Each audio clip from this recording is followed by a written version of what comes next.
Good afternoon. I'm David Ferriero, the Archivist of the United States, and whether you're here in the theater or joining us on Facebook or YouTube, I'm pleased to welcome you to the William G. McGowan Theater here at the National Archives for today's discussion, Remembering Veterans, a conversation about what happens after duty, honor, and country. Before we get started, I'd like to announce that former Senator and Secretary of Defense Chuck Hagel will be unable to attend today's event. We just received word that Secretary Hagel is ill and seeking treatment from his doctor. He sends his regrets, but he is physically unable to be with us. I'm sure you will join with me in wishing the Secretary a speedy recovery. We are pleased and honored to present this special program honoring Vietnam veterans, featuring our special guest, Congressman Sam Johnson, and our panel of Vietnam veterans and veterans advocates who will discuss what has been done, what is currently being done, and what needs to be done for our veterans. Today's program is one of a series of discussions, films, programs, lectures, and other events we're presenting in conjunction with our special exhibit, Remembering Vietnam, now in the Lawrence F. O'Brien Gallery. This exhibit is a media-rich exploration of the Vietnam War, featuring interviews with American and Vietnamese veterans and civilians with first-hand experience of the war's events, as well as historic analysis. It's a fascinating collection of newly discovered and iconic original documents, images, film footage, and artifacts that illuminate 12 critical episodes in the war that divided the peoples of the United States and Vietnam. As you entered the building, you saw 3 Vietnam-era helicopters parked on our lawn. These historic Bell helicopters are here for Veterans Day weekend, courtesy of the North Carolina Vietnam Helicopters Pilot Association, Bell Helicopter, the Lawrence F. O'Brien family, and the National Archives Foundation. And we'd like to recognize the representatives from the Helicopter Association who are with us today. Where are you? Right here in the front.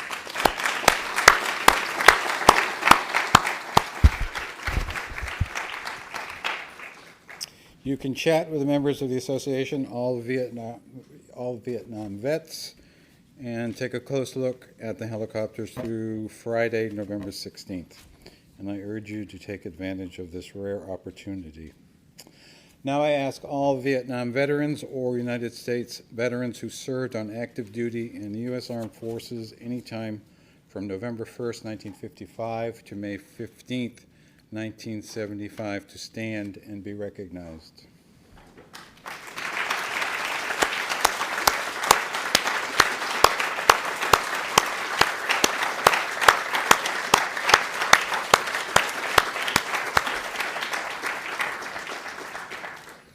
Veterans, as you exit the McGowan Theater after today's program, National Archives staff and volunteers will present each of you with a Vietnam veteran lapel pin.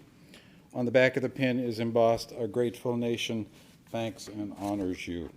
United States of America Vietnam War Commemoration is a national initiative, and the lapel pin is the nation's lasting memento of thanks.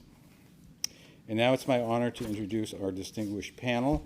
Linda Schwartz began her military career in 1967, right out of nursing school, when she enlisted in the Air Force to serve in the Vietnam War. She's become a tireless advocate for veterans and served in the Veterans Administration as Assistant Secretary of Veterans Affairs for Policy and Planning under President Barack Obama.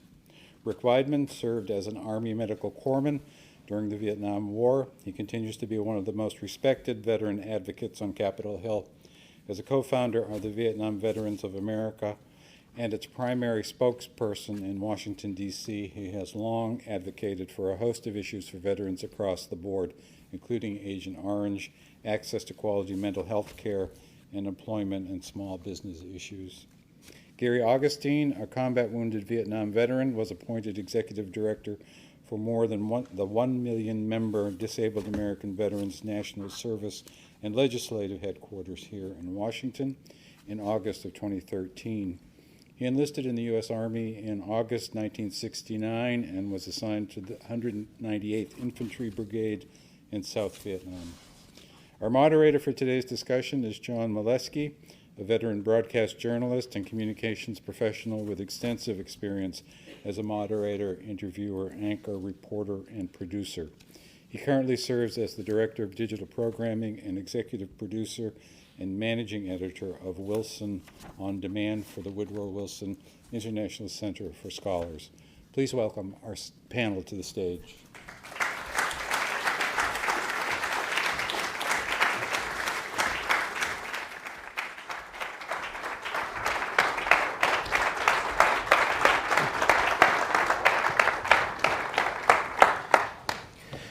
Good afternoon, everybody. Thank you for joining us. Give us a chance to get settled here, and we'll get the program underway. I know we were backstage, so we heard the archivist's remarks, but we did not see the audience. So when he asked how many of you were veterans, we didn't get to see that. So for our benefit, could those of you who are veterans let us know? Raise your hand or stand. Thank you. Thank you for being with us. So what we thought we would do, as you know, all of our panelists also served in Vietnam, our veterans. And we thought before we dive into some of the specifics of advocacy or support for veterans and some of the technicalities that come with that we're going to ask our panelists to share with you their personal story of their transition from their time in service, in active service, to their time as veterans, becoming veterans. And so let's do it in the order that we're sitting, just to keep it simple for you. So Gary, if you could begin and share with us your memory of that transition period, and what are the things that you think are most useful to veterans who will be going through that in the future? Well, my journey back was on a stretcher. I was injured by what they call an IED today. In our day, Rick, they were called booby traps. And I spent, I think, about 2 or 3 months in overseas hospitals, and then came back through the Walter Reed military hospital system. I spent 18 months there. And my return to my community was a little different than most, I think, because when I finally did get ambulatory, if you want to call it that, I was in a wheelchair. And I returned to my neighborhood on an evening when the plane that was bringing me was very late. My parents picked me up at the airport, and we didn't get back to my neighborhood till about midnight. But everybody on my street had their lights out and was waiting for me. So it was a very positive experience for me to get back to my community. My rehabilitation went through, after 18 months at Walter Reed, went through the VA Medical Center in Cleveland. And I can tell you from my experience, the VA is probably the reason I'm still here. Because when I showed up at the VA, they made sure that I had compensation for my injuries. They paid my bills because I couldn't work anymore at that time. The hospital system took care of all my medical needs, made sure that my surgeries were completed, my needs to have bracing on my leg that was seriously injured was taken care of through prosthetics. As I became healthier, I decided I was going to go to school, and they were able to, through vocational rehabilitation program, was able to send me to college. I received 2 degrees. When it came time to buy my house, my first house, I went through the GI Bill and was able to get a VA loan. And the story goes on, even to today, where I'm still using the VA hospital system for injuries that continue to live with me 40-some years later. So I guess my short answer is that the VA was there for me. It's there for veterans today. And for veterans who choose to use it, it is the best avenue for rehabilitation for a disabled vet, a seriously injured veteran, coming back and readjusting to a life of disabilities for the rest of their lives. Okay, thank you. Linda, also injured in the war, not on the ground, at 30,000 feet above the ground. Well, it wasn't during the war. I stayed in the military, and then I was assigned as a flight nurse. At that time, if you were expecting a child, you had to leave the active duty military if you were a woman. And so that's what I did, but I stayed in the reserves. And so I was trying to, I had 16 years in. I was trying to get enough so that I might have a retirement. But yes, I was on a mission, training mission, where the door blew off of C-141 at 30,000 feet. We were 500 miles off the coast of Virginia. And I was thrown through the cabin far enough to hit that wall over there. Wow. And I was a reservist. So in many respects, I can really relate to the veterans today, mostly because people were not prepared for reservists to be injured. And so I was not treated. I had decompression sickness of the brain and spinal cord, and I was not treated for 36 hours when a lot of damage was done. And so my transition was pretty violent, but at the same time, I had a 6-year-old daughter and a husband who was self-employed and no health insurance. And the military spent about 3 years trying to decide what was really wrong with me. I was medically discharged from the Air Force, but it took me 3.5 years before I was eligible to get my VA benefits. The VA was not accepting the decision of the Department of Defense.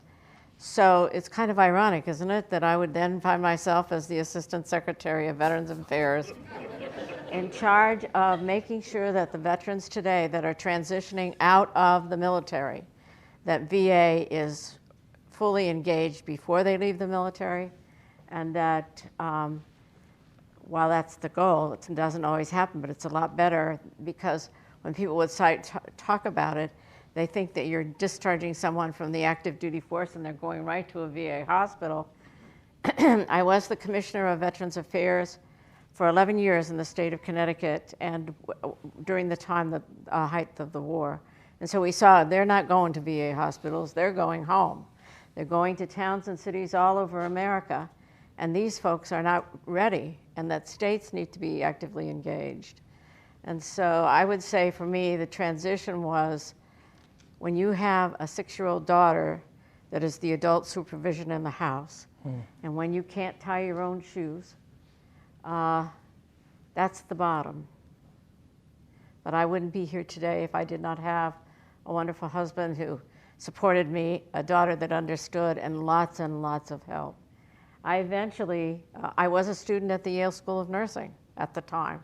And so it was my classmates and my professors who really, really did keep my spirits up and helped me to manage my time. Is this during that 3.5-year period? Yes, yes. And I think the bingo was called, as we like to say in the Air Force, when the recruiters wanted to come to the Yale School of Nursing to recruit. And the dean said, no, we see how you treat them. That got some action, actually. So when I had to use the VA, because we had no other choice, I mean, but 3.5 years with no rehab, nothing. And now you go to the VA, and everybody wonders why you're so, my hand was like this. You see what's going on there. And even though I was not myself, I was ill, I was still a nurse, and I still knew there was a better way. And that's what I did. Thank you. Rick, tell us about your experience. I grew up in New York City and ended up in Vermont, actually on a vacation, and then ran into the guy who I had known prior to going into military service, who was the president of one of the state schools, Johnson State College in Vermont, at a party. And he said, Weidman, what are you doing? I said, I'm playing in the snow. He said, what are you going to do when the snow melts? I said, play in the woods. He said, that's not much of a plan, Rick. And I said, well, you know, I'm just glad not to be wearing funny green clothes with people trying to kill me all the time. So it's enough of a plan for right now. But he convinced me to come to work for him at that college, and ended up staying most of the 70s. both as an instructor and as various administrative capacities, including a final one was Dean of Adult Education and Summer School. And where I ended up helping a lot of veterans, but I really didn't have the time to do it, and so got active with then called NACV. It had started out as National Association of Collegiate Veterans. It was the predecessor, if you will, of SVA, the Student Veterans Association. And later on, they changed their name to National Association of Concerned Veterans when people started graduating.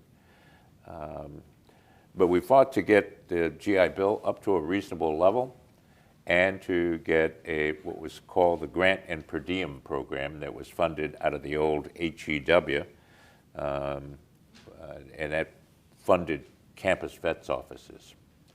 And so it was, when that came in the meantime, in Vermont, we established offices on every campus through a program we organized, not-for-profit Vietnam veteran community-based organization called Project to Advance Veterans Education, because it was really needed, and to pay for tutors. And most of that, what was true then is still true today. If you help young veterans get to the point where their communication skills are good, in other words, reading, writing, then the rest of it, they're smart. Just got to get those up to the level where they can handle basically anything that college could throw at them. And that evolved into what became the origins of VVA.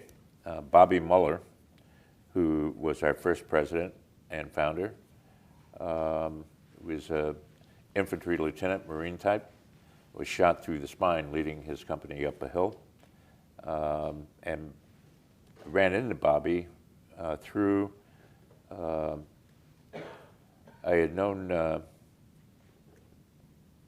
Chris Dodd. And so I went to see Chris and told him I was interested in coming down and working on the Hill. And Chris said, you need to go see my friend Dave Bonnier. And so I went to see Dave Bonnier, who was a congressman from Michigan, who was the head of Vietnam veterans, later on became head of the Vietnam Veterans in Congress caucus. And he said, well, you need to talk to Bobby Muller. And turned out I had met Bobby once before in 1970.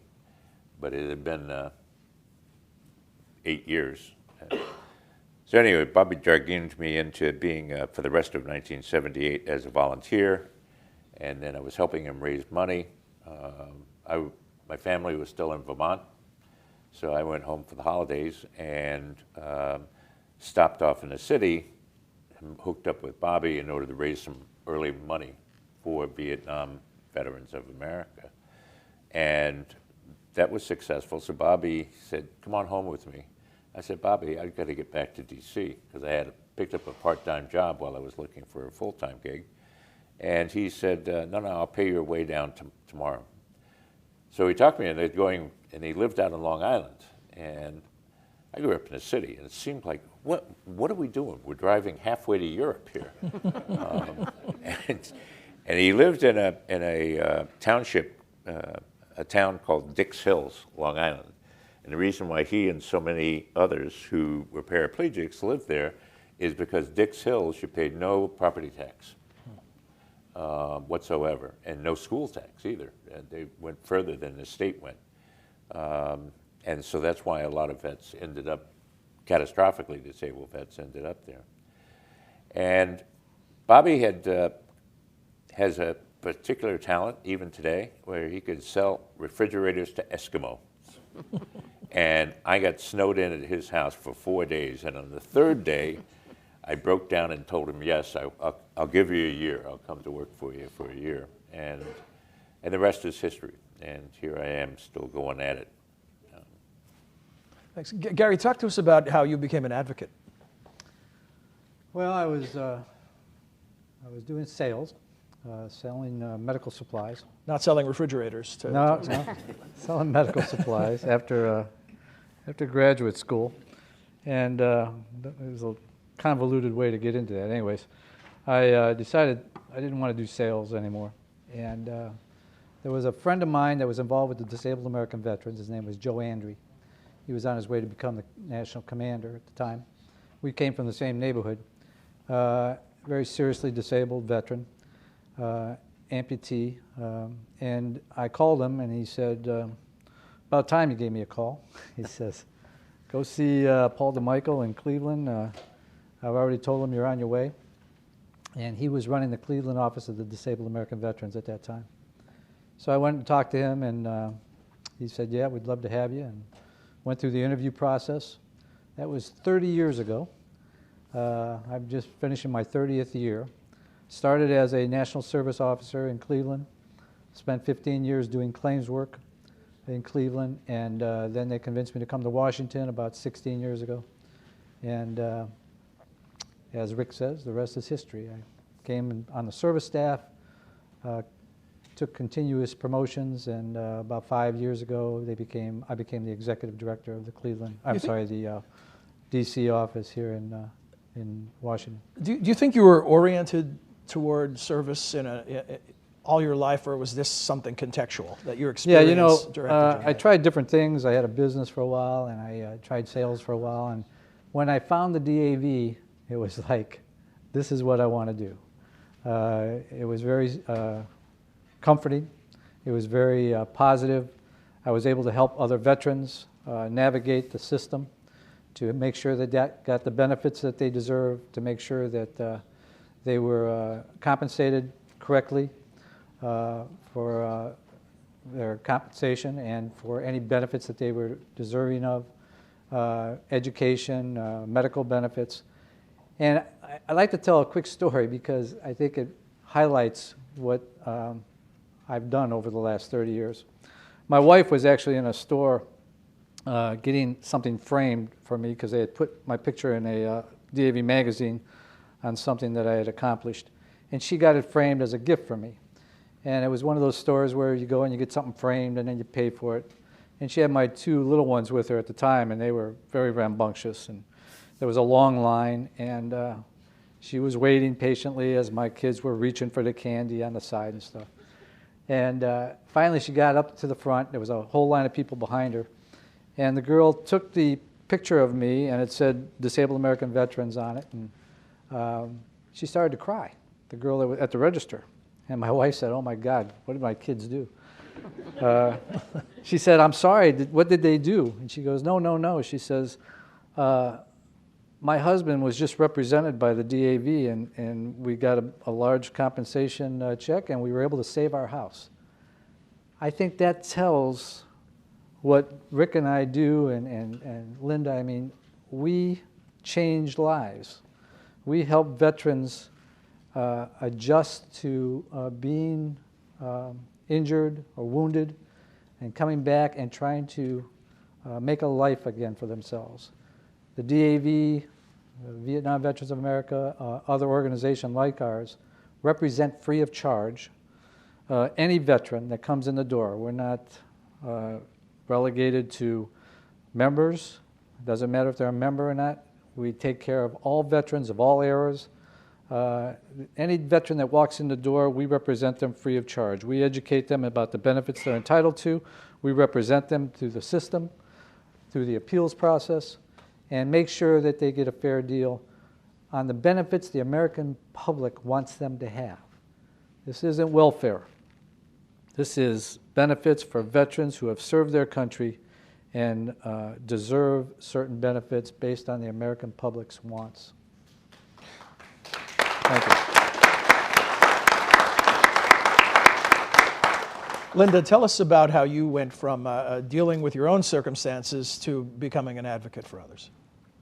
Well, I was able, with the help of my classmates and professors, to actually graduate from the Yale School of Nursing with a master's degree in psychiatric nursing, but the only job I could actually get and hold was as a psychiatric nurse working in the community, so I would make home visits.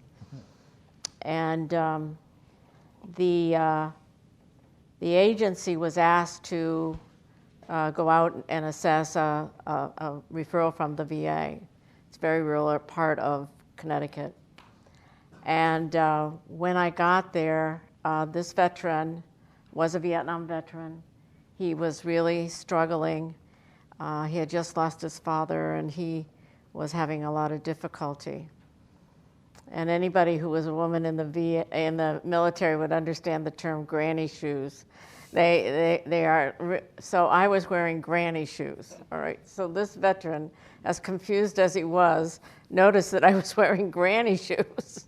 And so we had a simpatico. And I went to the vet center to see if they would go visit him in his home. And they told me about the Vietnam Women's Memorial. And I'd never heard about this, but I had a lot of friends. And I thought it was very important because women had not been receiving the consideration that they should have. And so I made a speech at a large group of nurses about supporting the Vietnam Women's Memorial. Because in many respects at that time, believe it or not, even nurses were not given respect. And many of them did not even tell their husbands who they married that they served in Vietnam because they were afraid. So by working with that, this is a good story, by the way. I was invited to Washington, okay, to talk about my own experience of waiting 3.5 years and losing my job. And I had never been in those buildings before, so I was very nervous. Invited by Congress to come. Yes, yes. My congressman got it fixed so I could do this. And I'm in the back of the room. On the panel in the front, we have former chief nurses of all the nurse corps that used to have the power of life and death over all of us. And they're saying everything in the VA is good. And I'm walking back and forth, and he is on the back wall. He puts his hand out like this and stops me. What's the matter? I said, they're not going to like what I'm going to say. And he said, well, why would you worry about that? And I said, because they'll take away my VA benefits. And ladies and gentlemen, you may not believe this, but that's what they were doing to people who stood up. One day you'd have your benefits and the next day you didn't, but I forgot. I was a retiree. So some of my benefits, but it didn't matter at the time. I was just anxious as all get out. And so when I gave my testimony, I actually did say, General Holmes, General Wells, I have the greatest respect for you, but I don't know where you've been because it's not where I've been. And you can look in the congressional record. That's exactly what I said. So then Mary Stout was Secretary of VVA at the time. She is here today. I grabbed everything on the table and walked right straight out, like I didn't want to see anybody else, and went to the ladies' room. And she followed me in and said, do you know what you just did? And I said, no, I just want to get out of here alive. So that's how I found a way to be an advocate, Vietnam Veterans of America, but also because I was blessed to be able to finish my doctorate on the Voc Rehab program. It gave me a lot of tools in which to challenge the notion and to look at the needs of veterans and to advocate for them. So I considered that I had been given the tools of data, science, and also the compassion for, nurses are known for their compassion, but to be the voice of veterans who were too confused, or veterans who couldn't stand up, or veterans who weren't there. To be a just voice for them has always been my most important mission. Your story's very personal. How many of you in the audience know what granny shoes were when the reference was made? See, a couple people did. My mom was a nurse for 45 years. Her first job was in the Veterans Hospital in the Bronx. Her first husband was a wounded World War II veteran. So I know this world. They're They're low-cut tie shoes. I've seen them in the closet. And as I said, it was not easy for me to tie them, but he did recognize them right away and knew. Rick, Linda talked about how you would be penalized for speaking out by losing your benefits, and I'm assuming that practice has changed. If you could talk to us about the arc of progress in addressing the needs of veterans from when you yourself first were becoming a new veteran, and then how your career has taken you to where you are today. Because I was active in Vermont in helping people mostly on the GI Bill, but also who needed care from the VA Medical Center in White River Junction, there were no outpatient clinics in that neck of the woods in northern New England. White River was very veteran friendly, and particularly Vietnam veteran friendly, which made it an anomaly. And I didn't understand, not that I doubted their word, but when I would hear from people who elsewhere about how hostile the VA hospital was, that was not my experience.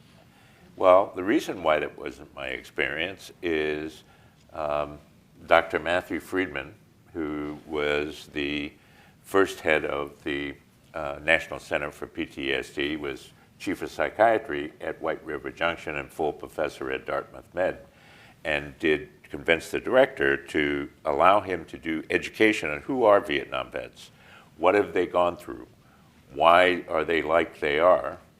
Not that there's one stereotype, because there's many different manifestations of that experience as there are people who went through it, but it was Vietnam veteran friendly.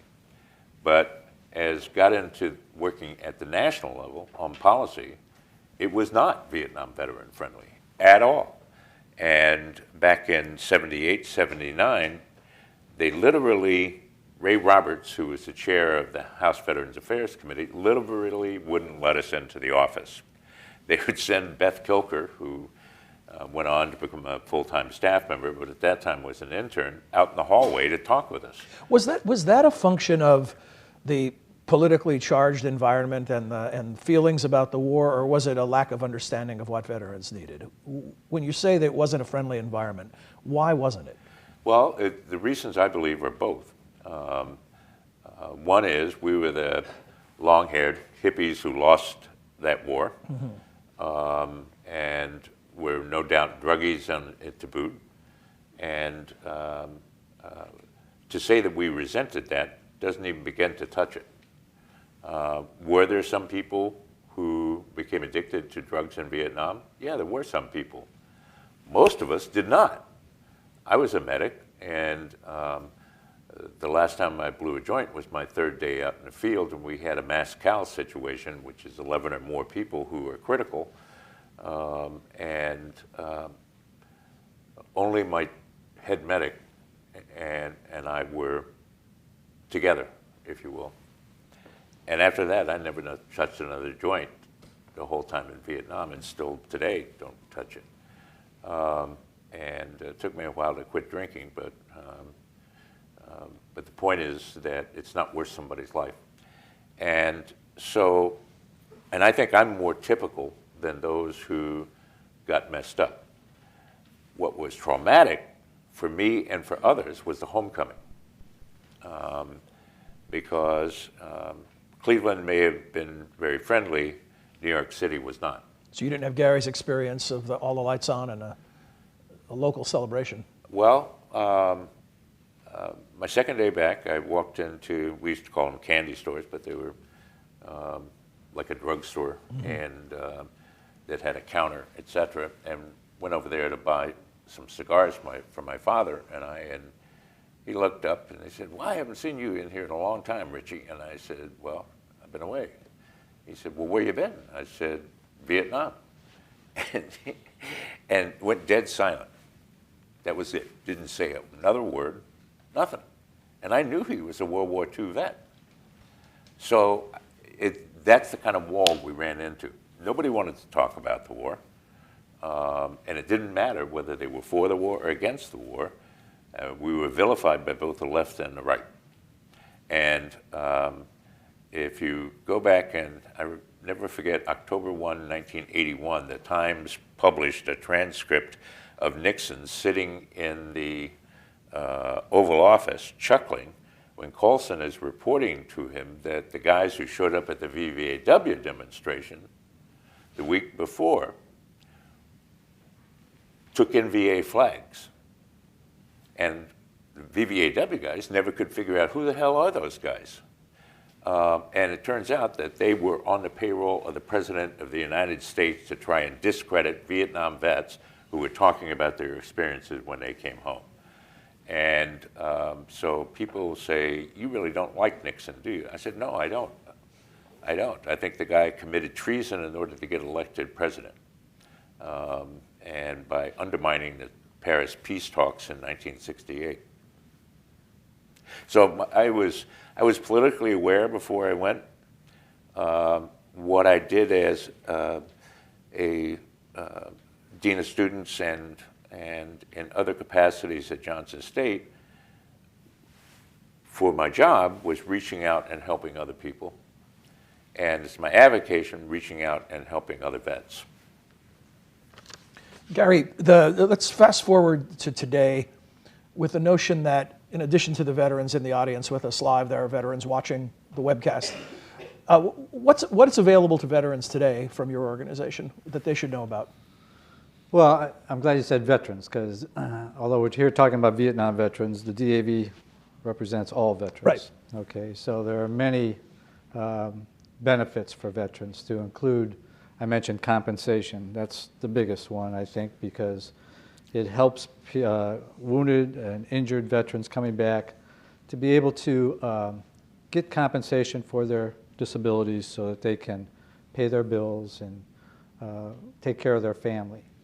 And the compensation system is much different than anything in the world as far as compensating for injuries. It's a graduated system from 0 to 100% based on injuries and how they impact your employment.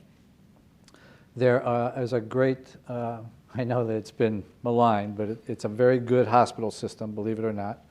There are some weak sisters there. There are some issues with access that we hope to all be working towards resolving. But once you're in the system, it's a holistic approach to healthcare that takes care of the whole veteran. And that's very important because I also have TRICARE. I have Medicare now that I'm of that special age. And instead of going to different doctors around the community, you go through one set of doors at the VA, in the VA hospital system, and you are taken care of from head to toe, especially if you are of an injured situation in the military. So those are two of the big dogs, but there is employment help, there is insurance help, there is help with buying homes. It goes on and on. And how do you access that help? Well, the DAV, along with other organizations like the DAV, we take anybody that comes through the door and we advise them of what they're entitled to, help them apply for it, and take them through the system to make sure that they're getting what they're entitled to. If they feel that they've been wrong, they can appeal the process, and we represent them through the appeals process. And the price is the best part about it because it doesn't cost a thing. All of our services are free of charge. The DAV also has their own employment program that we started about 3 years ago, helping veterans get employed through job fairs around the country. We do about 120 job fairs a year. We have a virtual job process that people can go on online, and it's a very good system to plug in what your MOS was into the civilian sector to see what you might be entitled to as far as a job. And then we hook up with employers to make sure that they have the opportunity to get employed. We do disaster relief. We gave this year about $1.5 million to disasters around the country to veterans who have been impacted by natural disasters.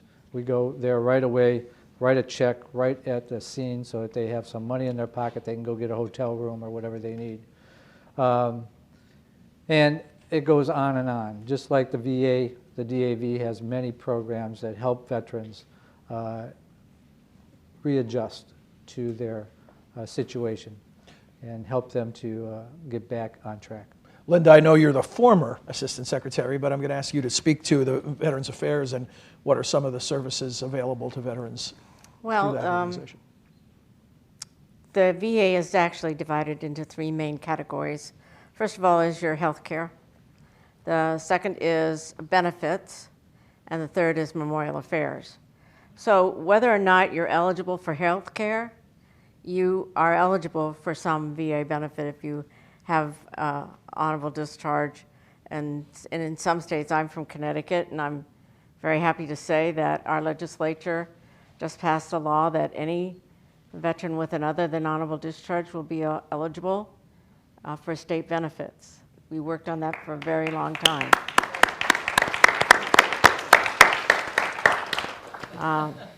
I want to say that before I became the,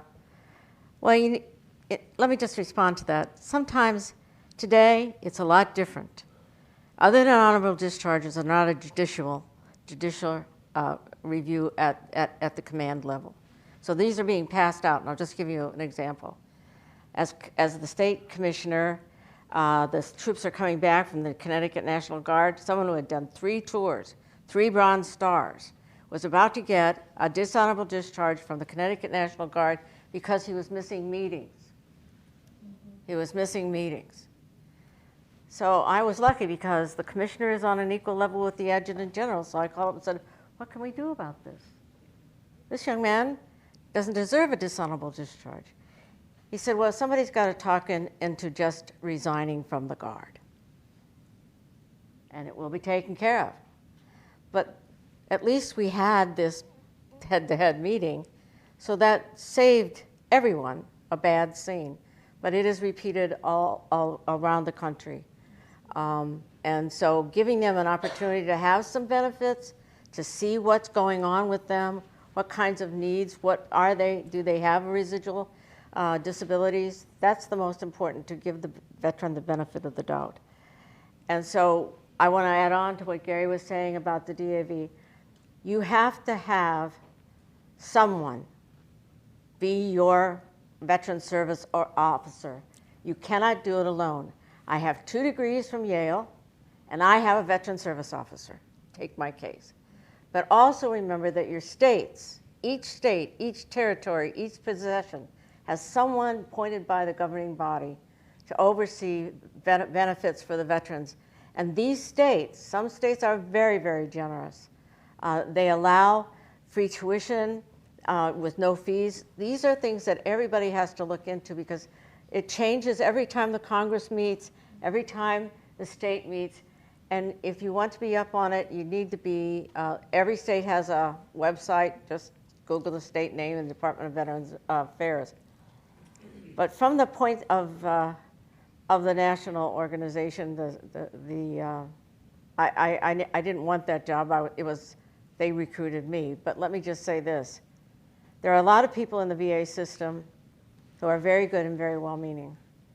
But the needs of the population of veterans is different. And so one size does not fit all. And the other part, and I know we have a congressman amongst us, so I will just be blunt and say, when you have to dance to the tune of the Congress and the government, you may not be able to provide for the people in the manner in which you want to. And that's why being engaged with your state and national senators and talking to them about the needs is very, very important.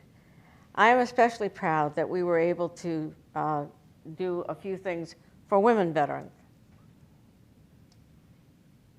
But during the Vietnam War, we were limited to only 2% of the active force women veterans. Then with the all-volunteer force, now almost 20% of the people serving today are women, and they are serving everywhere. And they are general officers, they are platoon leaders, they are gunners, they are rangers. So we've come a long way, baby. But also, we can't, the needs as they emerge, we must be taking a better look at that. And there has to be, and I'm hopeful with the new secretary, because he comes from the Department of Defense, there needs to be more of a dialogue between DOD and VA. We're all in the same business, and if we don't start thinking about VA as the workman's comp, as the backup, as the perks for serving in this country, then we are lost.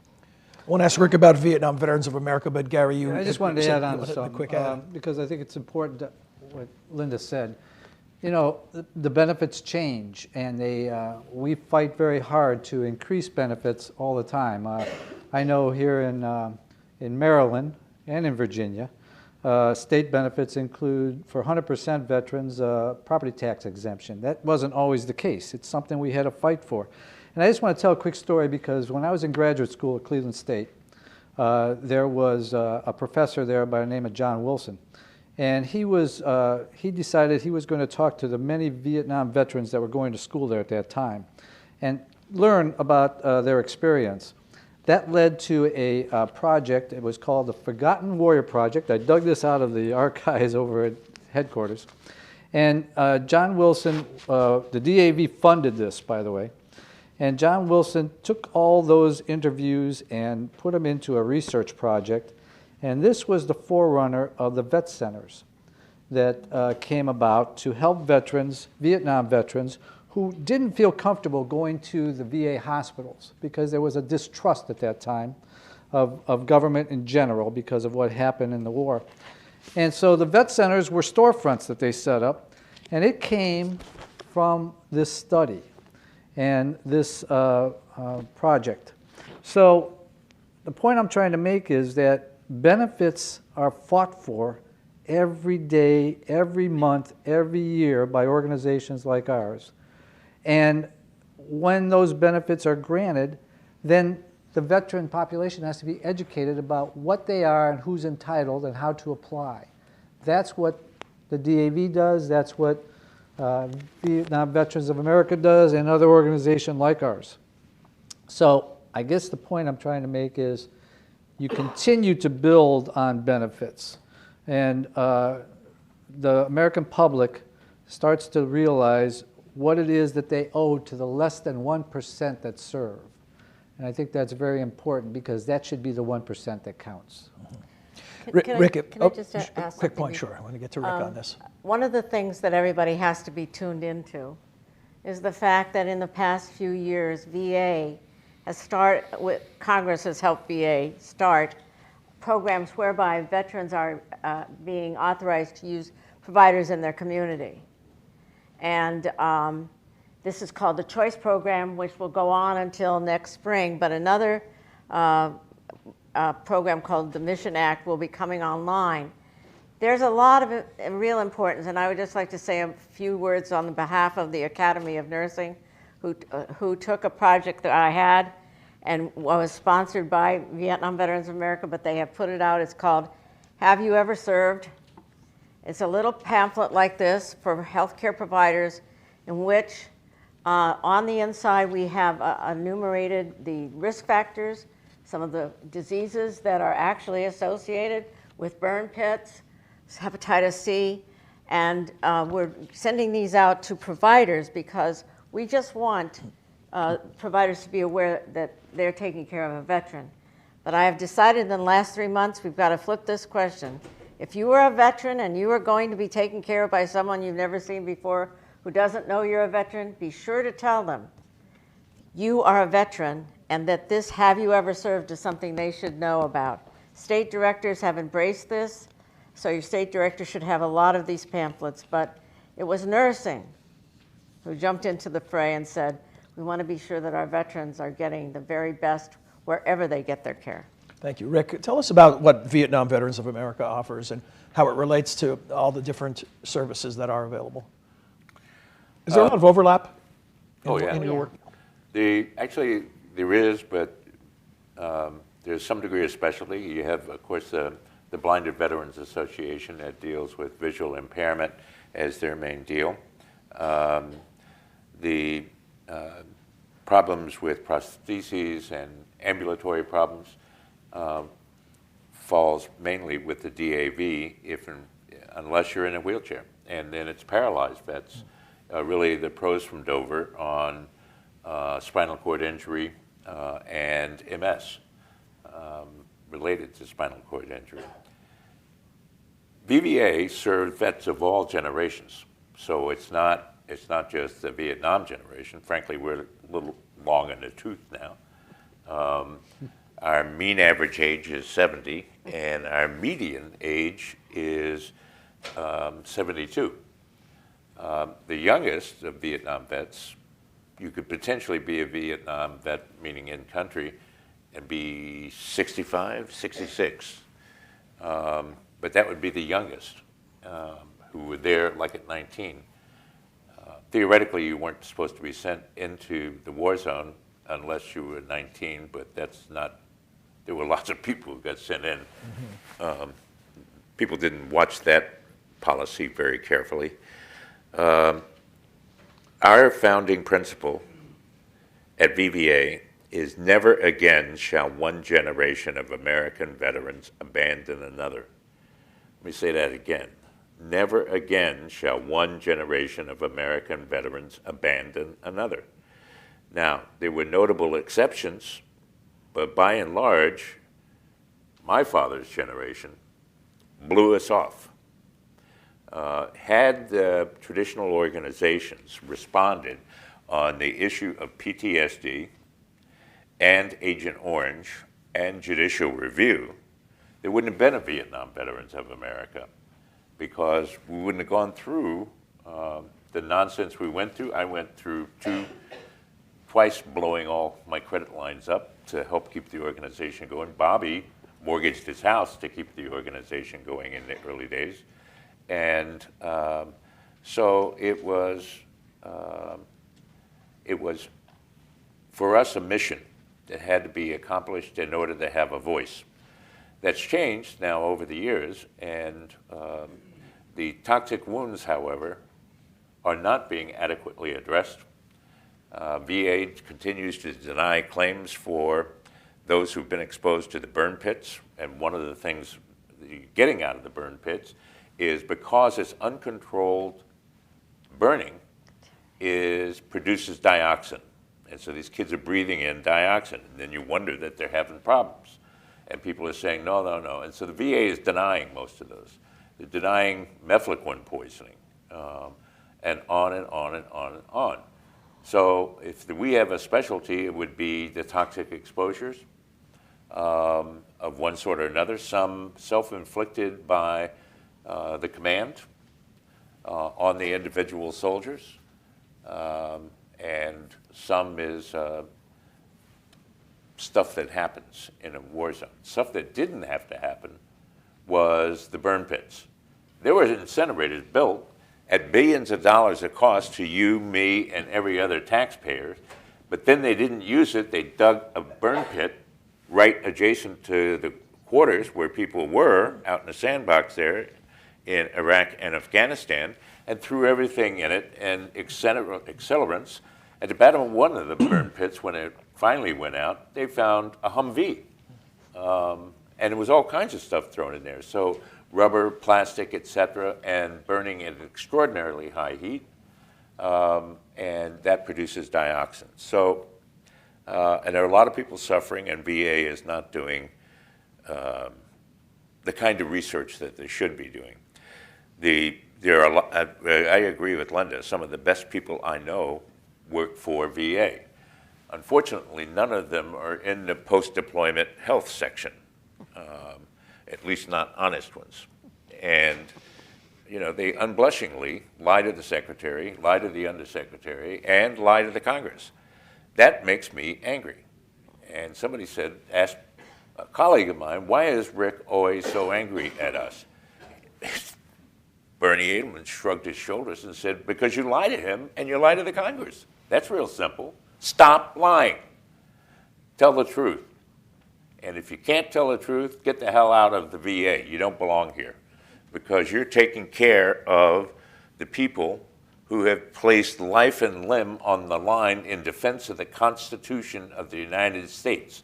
And it's a pact between the individual who does that and we the people, which of course is the first 3 words of the Constitution.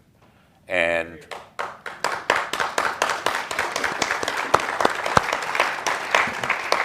we hold that it's deeper even than a contract. It is a covenant in the biblical sense.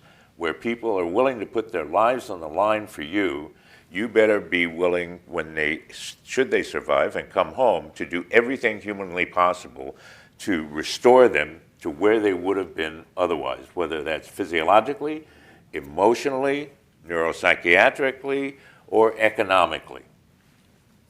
Thank you. We're going to take your question. Go ahead, sure.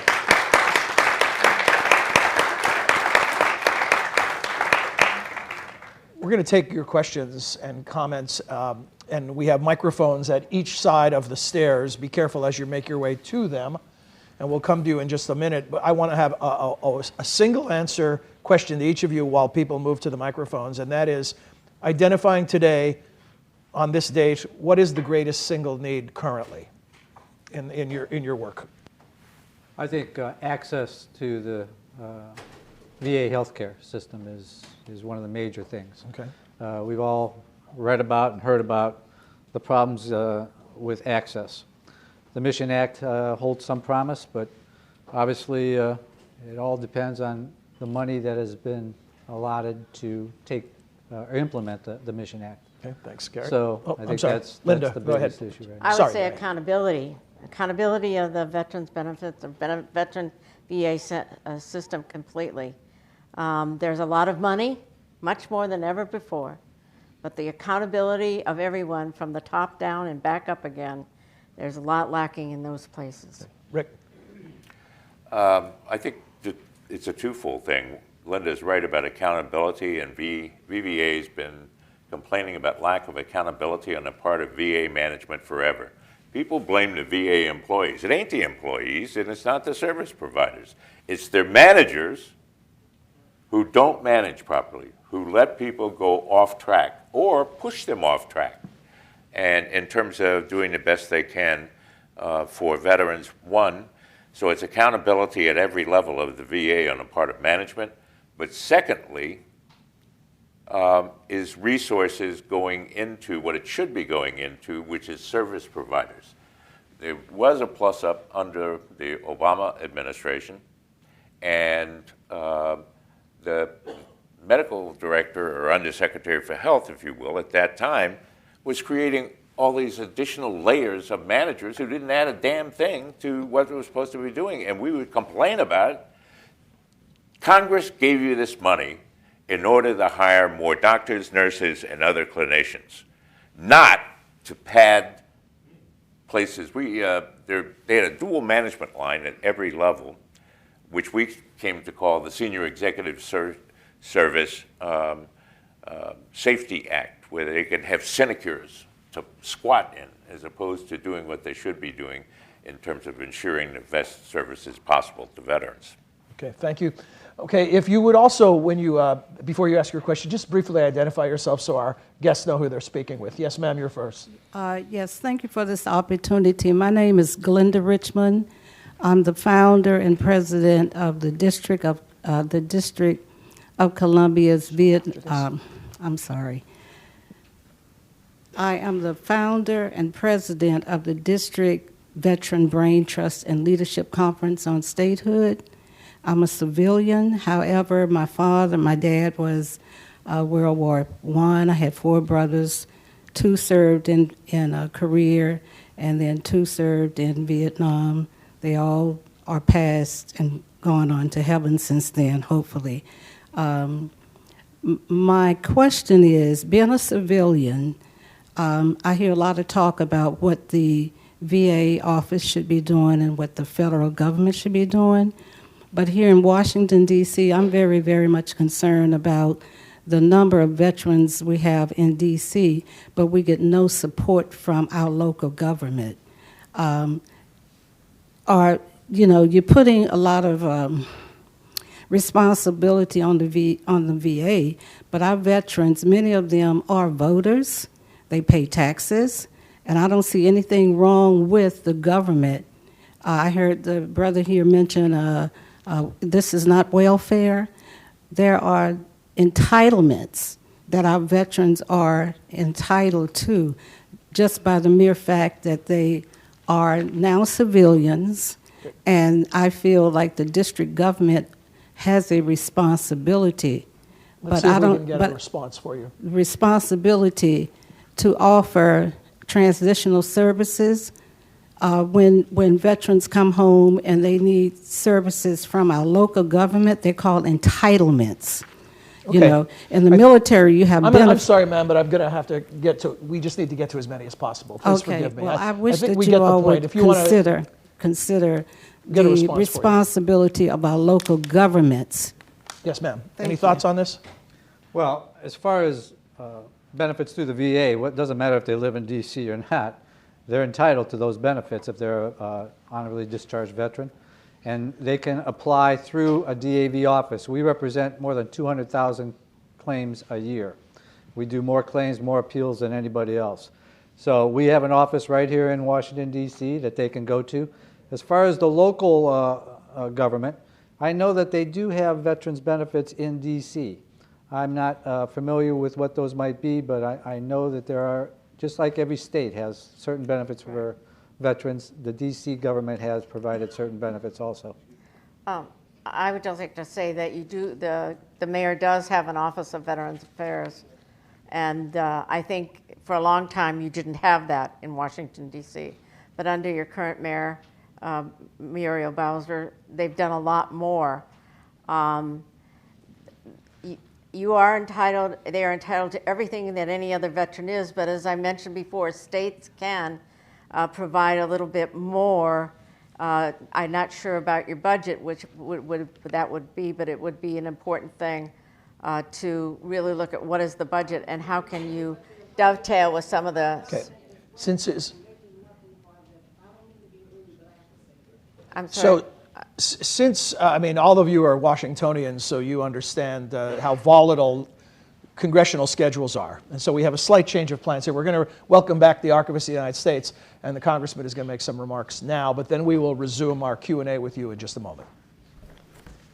So I'm honored to introduce Congressman Sam Johnson of Texas, a decorated war hero who ranks among the few members of Congress who have fought in combat, serving for 29 years in the U.S. Air Force.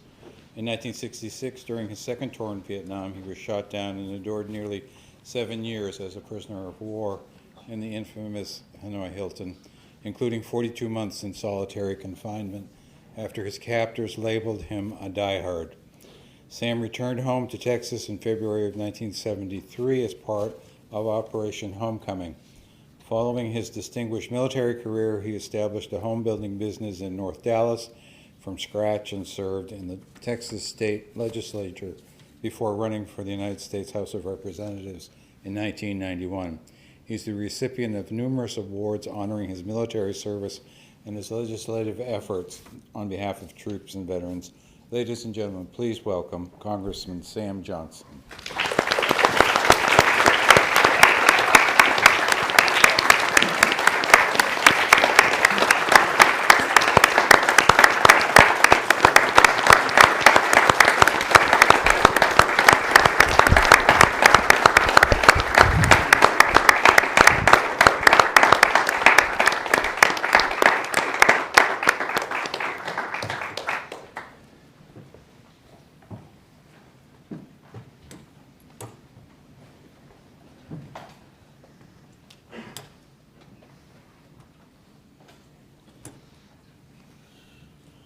Thank you all so much.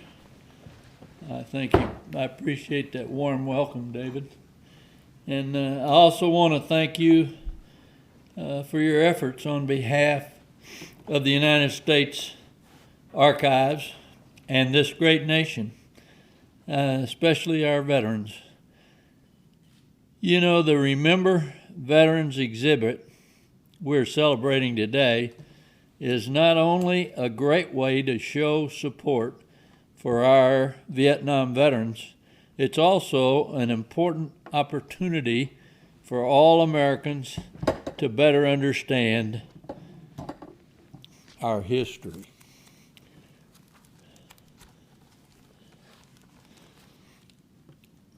I'll keep my remarks brief, but before I begin, I want to say a quick thank you to former Defense Secretary Chuck Hagel, as well as our panelists for their service, and sacrifice in defense of a freedom. I also want to thank them for sharing their experiences and expertise when it comes to supporting America's veterans.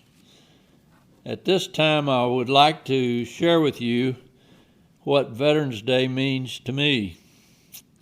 As a Korean and Vietnam War veteran, and as a POW for nearly 7 years in the infamous Hanoi Hilton, not only have I seen firsthand how devastating it is to live in a country without freedom, I've also been forced to live without freedom myself.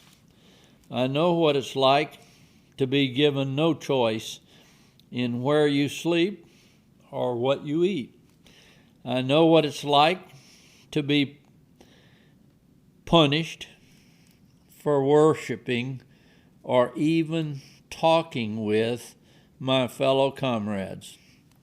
I know what it's like to be tortured by an enemy who wants you to be, they want you to deny this country. And perhaps worst of all, I know what it's like to experience all this while worrying that the countrymen who you are fighting to defend at all costs will abandon you. That's why on Veterans Day, I celebrate in 3 ways. First, I praise God that I was born in America, the greatest nation in the world, and that I am once again on free soil. Second, I remember my fellow comrades and thank all our veterans for their sacrifices. And finally, I make every effort to pass along my experiences so that future generations understand the importance of supporting our veterans. That's why this Remembering Vietnam exhibit is so important and special. On that note, I'd like to close with a phrase that I will never forget. It was etched on the wall by a fellow captive. It read, and I quote, "Freedom has a taste to those who fight and almost die that the protected will never know." Our veterans know that. To all our veterans, I just want to wish you a very happy Veterans Day, and please know that we value your service, we remember your sacrifice, and we continue to support you all over the world. God bless you. God bless America. I salute you, all of you. Thank you.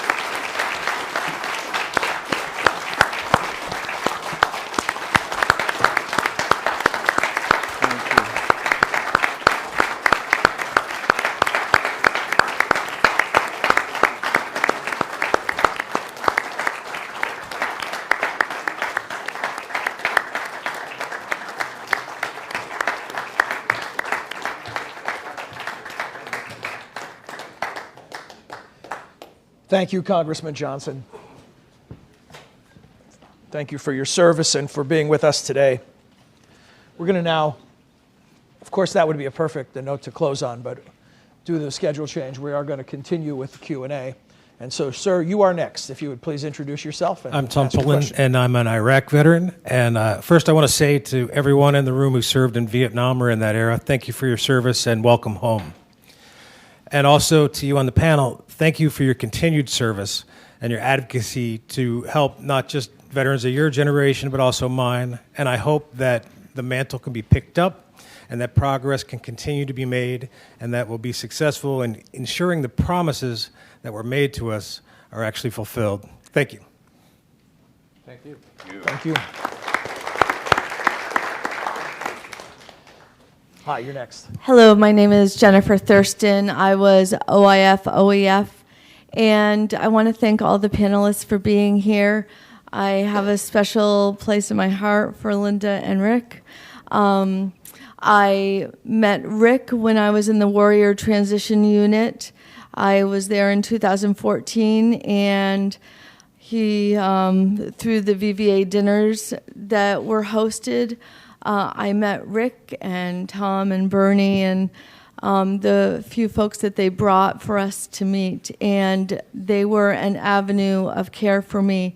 So I just really quickly want to share that it's because of Mr. Weidman that I have the benefits that I have, because I am, like Linda said, I was National Guard, and I had a horrible last deployment in Guantanamo, where I too, if it wasn't for my diligence and assistance from Mr. Weidman and my MSO working in tandem, may have well ended up with a dishonorable discharge because supervisors thought I got too much too fast, not because of anything I did.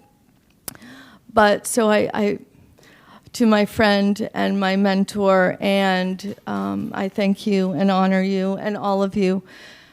My question, and Mr. Weidman is aware of this, is I don't know how many of you are aware of our Warrior Transition Units, what they were stood up for by General Cody. I believe it's in 2007, which was well-intentioned, and I still benefited from being in the organization rather than just being sent home with my injuries. However, the care that we're supposed to receive is actually not what everything is very internal, and what people's perceptions are on the outside isn't actually what's happening on the inside. So when I was still in, and Mr. Weidman and my MSO with MOA, Aniela Szymanski, were actually assisting me in starting a grassroots coalition to investigate what's happening within the organization. So this is what I just wanted to bring up. I know we're under time constraints, sorry, sir. I No, it's didn't okay. rush you So through. I wanted to just publicly thank the panel, and especially Rick, and also bring up publicly this need for there to be an internal investigation regarding what's happening within our Warrior Transition Units. Secondly, and more microscopically, regarding behavioral health. When you have diagnostics run, and so this is in my case in particular, and I know a lot of other veterans, they give you a diagnosis and say you are given an access to personality disorder, which I was. So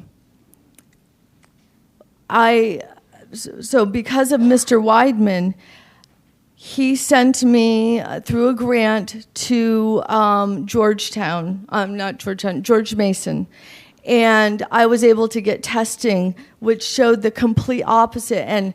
And they provided the quantitative data. So my point to you, sir, is that the VA should be required to provide the quantitative data that supports any diagnosis that they provide to a service member. Thank you. Rick, do you want to comment on that? And I apologize to everyone in the audience, from our first questioner to everyone, that I'm a servant to the process here, and we want to get to as many as possible. So I know you have important things to say. We just have a clock that is ticking. Do you want to comment, Rick? The services are doing essentially the same damn thing they did 50 years ago, is that returnees who can't be deployed are broken equipment. And so they're kicking them out. Just boom, out. No medical discharge in many cases. And they are out without benefits or the ability to access care at the VA. And you will never convince me that 11% of the young people who enlisted in the Marine Corps since 9/11 are bad young people. I don't believe it. And most of them are being kicked out on, of that 11%, are being kicked out on administrative discharge without benefit of counsel, without benefit of due process, and without benefits. And it's just wrong. People wonder why they're having trouble in reaching out and enlisting new troops. These kids aren't stupid. They look at their older brothers and older sisters, and what happened to my friend down the block when they just booted them out. So it's the service needs to clean up its act, and we have told now 4 or 5 different SecDefs that same thing. Chuck Hagel, when he was SecDef, started to try and clean that up and to undo a wrong of what was done to people from the Vietnam generation who had PTSD and had a clinical need. Their problems were clinical and not disciplinary, but they were treated as disciplinary. So we can't repeat. It's just wrong. It was wrong then, and we need to fix it today. Okay. Thank you. Thanks. Hi, go ahead, please. Hi, good afternoon. My name is Zoe Laro, and I'm currently serving on active duty in the Air Force. I was in OIF and OEF, so I feel very humbled to be in the company of you all, so thank you. And thank you to our panelists. And my question for you is, you know, even just sitting here, and I stumbled upon this talk, so great place, great time. But the amount of information for veterans is astounding, and there have been a lot of things that I've written down that I didn't even know about. So when we're going through just our general out-processing, at least from the Air Force, as you know, I assume with the other services, what are some things that we should know that they might not be telling us? Or are there questions that you think we should be asking? Because I've seen, especially with, you know, some of my friends getting out, whether they were retiring or getting out after their initial commitments, they just don't know certain information until they get sick or they have to go through the process. So what would you recommend that we be asking now? Okay, thank you. For most military bases in the United States, we have what's called transition service officers, DAV transition service officers. And when you go through TAP, you should be made aware of where the DAV transition service officer is. I would encourage you and everybody else you could talk to go see that transition service officer.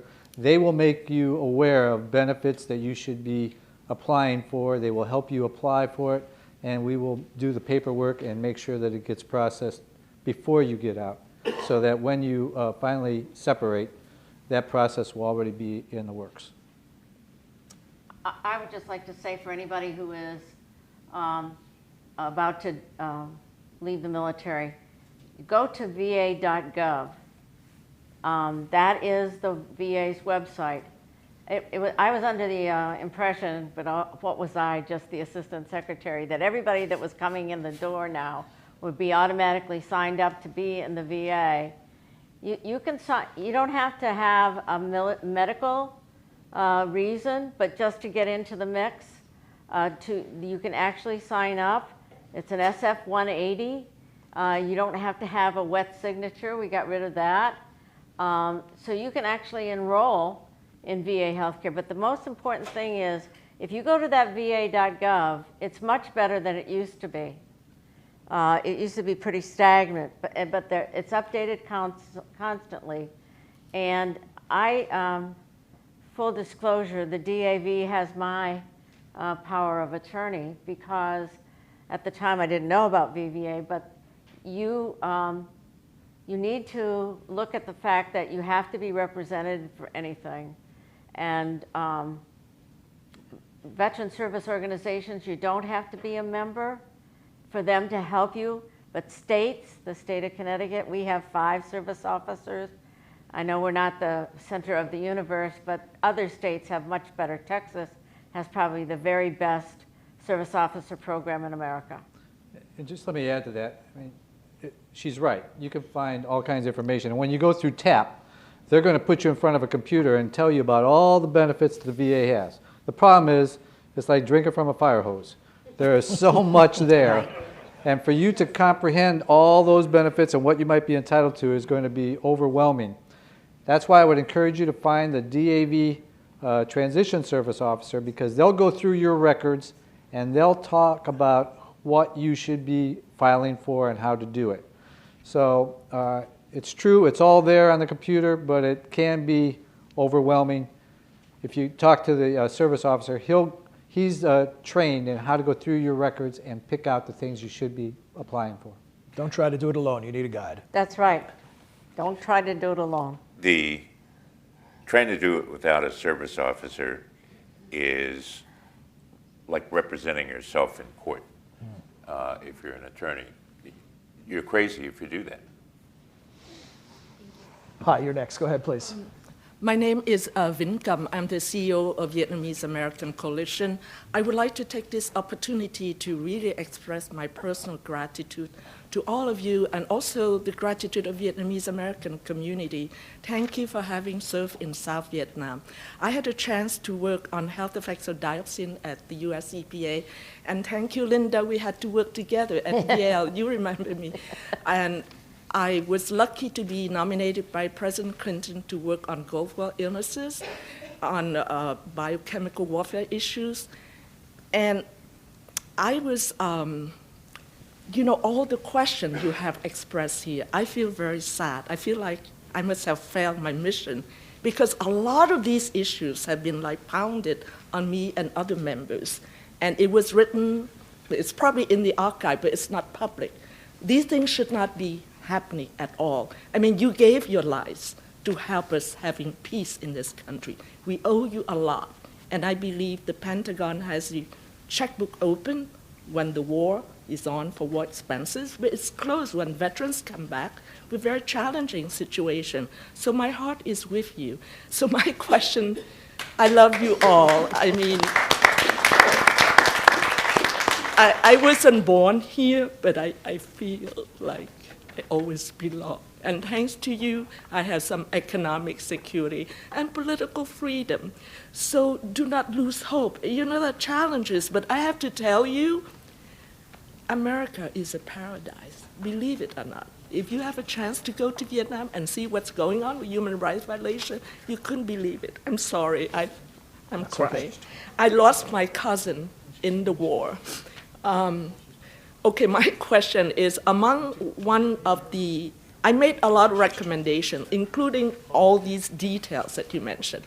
But the one that I think is very important and it's doable is for the VA and the Pentagon to do a complete medical checkup for all service members, pre-deployment and post-deployment. It's very important because if you later come back and you have the medical records and you never had this disease. We're very yeah, all right, so time, your question so is, time to respond. does the VA and the Pentagon implement that issue, Okay. pre and post-deployment? And thanks so much for your Thank you. service. And this will be our last responses. for today. I'll take that. Right now, there is a better coming together of DOD and VA prior to someone with thinks they have a disability. Before they leave the service, they're actually doing those physicals. IDES is what it's called, and they are rated before they leave. A lot of people don't think about it when they're getting ready to leave the military, but there is something in place for that. Unfortunately, everybody's so excited about getting out of the military, they don't use it as much.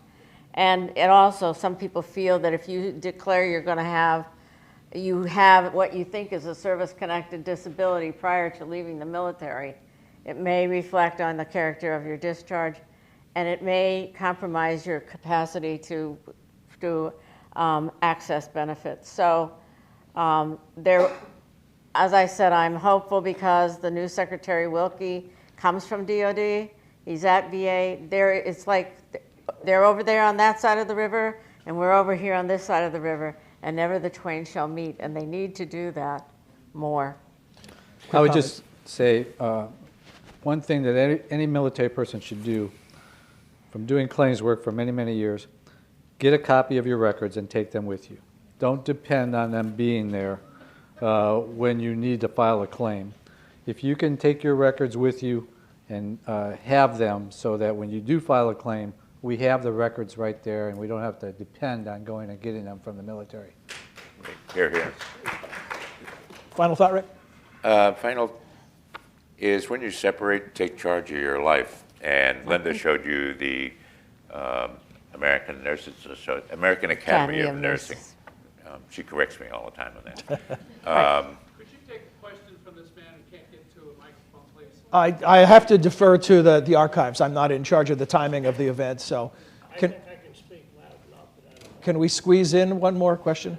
Sure.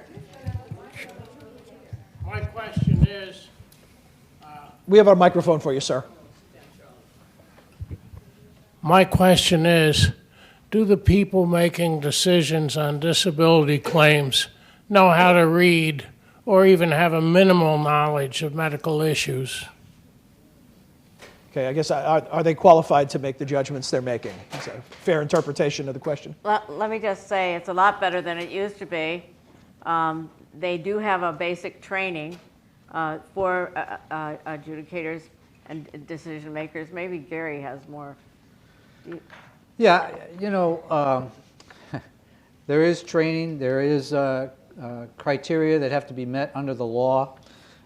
When you say, can they read? Of course they can. They wouldn't have the job if they couldn't. Now, they're individuals. Some have certain limitations. Some are very good. There's 350,000, I think, employees in the VA system. So what I'm going to tell you is rating specialists are trained to review medical records and see if the criteria is met under the law to grant the benefit. And we make sure, because any claim that we represent, and I'm sure Rick will tell you the same, we review those ratings as they come off the board and make sure that they're accurate. If not, we would help the veteran appeal them, but we try to resolve it right at the local level at the regional office before it's promulgated. Rick, I was giving you the final word and then we stepped on it, so back to you. Say veterans first. What I was starting to say is that this card, every VA clinician should have it. It's given out, thousands of them, to every VA hospital every year, and it's the best kept secret in VA. And it breaks down, as the card that Linda does from a different direction, if based on when and where you served and your MOS, what are you at high risk for? In other words, not that you have that condition or injury, but what should you have tested against a null hypothesis? And that is something that really needs to be done across the board. We have worked with VA extensively and with DOD to start getting the military history onto the medical record. Yeah. So that when you exit the military with your medical records, you have your military history right there, and you know what they should be testing you for. It doesn't mean you have it. It means you should be tested for it. And so it's really, the word is to young veterans separating. I have great hope, by the way, for America, and it's largely from all of my contact with the OIF, OEF vets. As a group, you're fabulous young people. I wish we had been as smart and as sophisticated as y'all are. And so I have great hopes along that line. I will say, though, one other thing that should have been done earlier in this panel, I want to introduce and acknowledge former president of Vietnam Veterans of America and the first woman president of a congressionally chartered veteran service organization, Mary Stout. Very well. Thank you. And I want to thank all of you for joining us today, particularly those of you who are serving the nation in the military. Thank you for your service, and the veterans who've served. And this is an amazing panel, and they had a lot of amazing stories and information to share with you today. And so I don't want to just thank them for their service, but I want to thank them for a lifetime of service and ask you to join me in doing so. Thank you. Congratulations to the National Archives for sponsoring this event. Thank you. Welcome home. Can we get a group shot? Leland.